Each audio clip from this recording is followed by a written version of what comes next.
के बाद आपका स्वागत है। और चूंकि प्रदेश में उपचुनाव का माहौल बनता जा रहा है, तो ऐसे में उपचुनाव में कौन कौन से मुद्दे रहने वाले हैं। प्रदेश की बीजेपी सरकार इस बार जो गेहूं की बम्पर पैदावार हुई और बम्पर जो खरीदी की गई है, इसको भी मुद्दा बनाने वाली है। बीजेपी और कांग्रेस दोनों अपनी अपनी तरह से इसे भुनाने की तैयारी में है। कांग्रेस का दावा है कि पैदावार उसकी सरकार में हुई और बीजेपी कह रही है कि रिकॉर्ड खरीद तो हमारी सरकार ने की है। सरकार का दावा है कि प्रदेश में 1,28,13,000 मीट्रिक टन गेहूं की रिकॉर्ड खरीदी की गई और इससे 15,74,000 किसानों को फायदा होगा। सरकार के मुताबिक प्रदेश में अनाज खरीदी के एवज में अब तक किसानों के खाते में 20,000 करोड़ रुपए डाले जा चुके हैं। कुल 14,08,000 किसानों के खाते में पैसा डाल दिया गया और बाकी 21,174 करोड़ की राशि का भुगतान किया जा रहा है।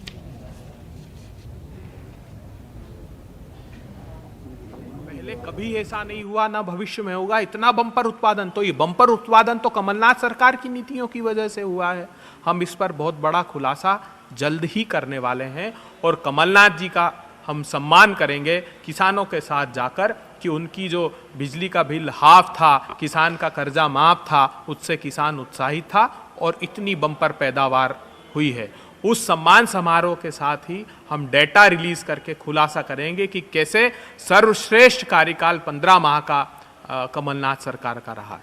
देखिए, किसानों की मेहनत मध्य प्रदेश में और कांग्रेस की नीतियों के कारण और कमलनाथ जी की किस्मत के कारण भारी वर्षा हुई मध्य प्रदेश में, जिसके कारण इतना ज़बरदस्त उत्पादन केवल और केवल किसानों की मेहनत और कमलनाथ जी की किस्मत के कारण इस प्रदेश में हुआ है।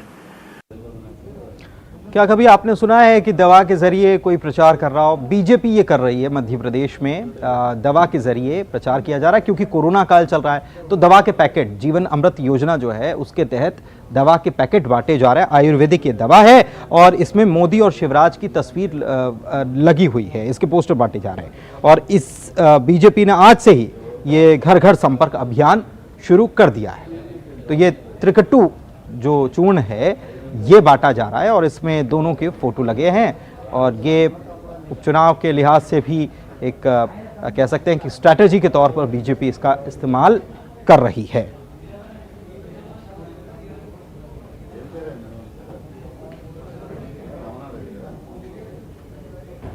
और चलिए आगे बढ़ते हैं और बात अगली खबर की करते हैं। कोरोना काल चल रहा है और ऐसे में जो दफ्तर कर्मचारी आ रहे हैं उनकी अटेंडेंस लगाने के लिए जो थंब इम्प्रेशन मशीन है उसके उपयोग पर पाबंदी लगी हुई है, लेकिन ऐसा कई जगहों पर हो नहीं रहा है। बिजली विभाग के दफ्तर की बात कर लेते हैं तो यहाँ पर कर्मचारियों को थंब इम्प्रेशन के जरिए अपनी अटेंडेंस दर्ज करानी पड़ रही है।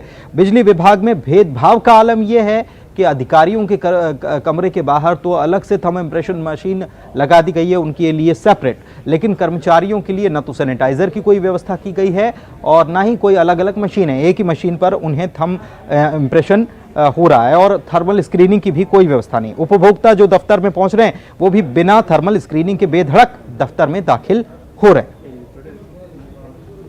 जिंदगी पटरी पर लौटने लगी है, ऑफिस दफ्तर सब कुछ खुल चुके हैं, लेकिन मध्य क्षेत्र विद्युत वितरण कंपनी ने एक ऐसा आदेश अपने कर्मचारियों को दिया है कि जब वो ऑफिस पहुंचेंगे तो इस तरह की जो थंब इम्प्रेशन मशीन है उसमें अपना थंब उनको दिखाना होगा। और ये जो आप ऐप देख रहे हैं, ये ऐप के जरिए यहाँ पर जो कर्मचारी हैं इस थंब मशीन में अपना थंब रखेंगे और इस ऐप के जरिए जो ये आप अंगूठे के निशान देख रहे हैं, आधार कार्ड यहाँ पर एंटर करना होगा और उसके बाद आपकी उपस्थिति दर्ज हो जाएगी। और एक तरह से कोरोना संक्रमण का जब दौर चल रहा है, ऐसे में कर्मचारियों की सुरक्षा के बारे में ना सोचकर इस तरह से जो थंब इम्प्रेशन है वो करवाया जा रहा है। कर्मचारी इसको लेकर क्या कहते हैं, उनके मन में डर है या फिर जब वो ऑफिस आ रहे हैं तो उपस्थिति दर्ज कराने के लिए ये नियम कितना सही होनी जानते। सर, आप लोग ऑफिस आ रहे हैं और इस तरह का जो थंब इम्प्रेशन आप लोग कर रहे हैं तो कहीं डर लग रहा है आप लोगों को या फिर ये एक फरमानी इस तरह का अधिकारियों का जो आदेश है जो अभी नहीं होना चाहिए? देखिए, प्रॉब्लम ये है कि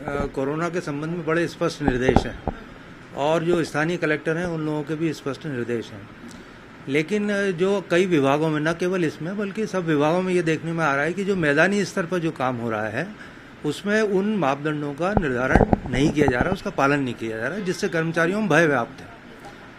इसके कारण कर्मचारियों में भय व्याप्त है। ऊपर के स्तर पर आदेश जारी कर दिए जाते हैं कि सैनिटाइज किया जाए, एंट्री गेट पे थर्मामीटर लगाया जाए और उपभोक्ता आए तो वो सीधा ना आ पाए, लेकिन वो सब मैदान में देखने को नहीं मिलता है। कर्मचारी नाराज भी हैं, एक तरह से नाराजगी उनकी जायज भी है, क्योंकि जब सारे विभागों के लिए एक तरह से कलेक्टर के आदेश हैं कि अभी फिलहाल थंब इम्प्रेशन नहीं होगा क्योंकि सुरक्षा के लिहाज से, लेकिन फिर भी जो मध्य क्षेत्र विद्युत वितरण कंपनी है उन्होंने अपने कर्मचारियों के लिए एक अलग ही आदेश पारित किया है, जिसके तहत उन्हें थंब इम्प्रेशन करके ही अब ऑफिस में आना होगा।